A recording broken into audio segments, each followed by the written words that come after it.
এইটা নিয়ে তুমি 21 বার মাধ্যমিকে ফেল করলে।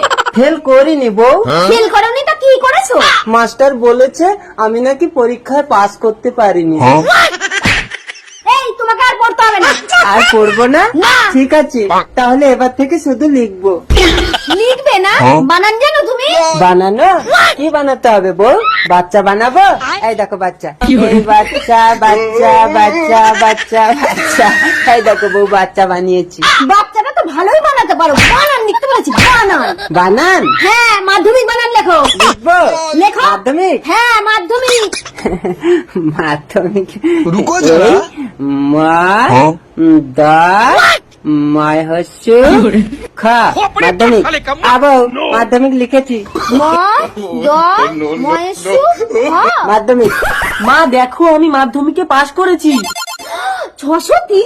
দেখো দেখো, তোমার ছোট ছেলে মাধ্যমিকে 630 পেয়েছে। তোমার বড় ছেলে বিয়ে পড়ছে, আর তুমি একবারও মাধ্যমিকটা পাস করতে পারলে না। ও তো সব আমার দেখে দেখে লিখেছে। হ্যাঁ, তোমার দেখে যদি লিখি তাহলে আমি পাস করলাম, তুমি ফেল করলে কেন? তা আমার নাম্বার গুলো মাস্টার যদি সব তোকে দিয়ে দেয় তাহলে আমাকে কোথা থেকে নাম্বার দেবে? দে তোর নাম্বার হাফ আমাকে দে। না, আমার একটা নাম্বার তুমি নেবে না। তোমার দেখো না। এই, তুমি ছোট ছেলের একটা নম্বরে হাত দেবে না। দিন দিন উনি ছোট হচ্ছে। এই চল। হ্যাঁ, আমি তো ছোট আর তোমরা সব বড় না। এ বাড়িতে ছোট কে আছে? ছোট ছোট তো আমি। ও, তাহলে তুমি আমাকে সবসময় ফোন করে ডিস্টার্ব করো। তোমার জন্য আমার বয়ফ্রেন্ডের সঙ্গে ব্রেকআপ হয়েছে। চলো, আমাকে বিয়ে করবে।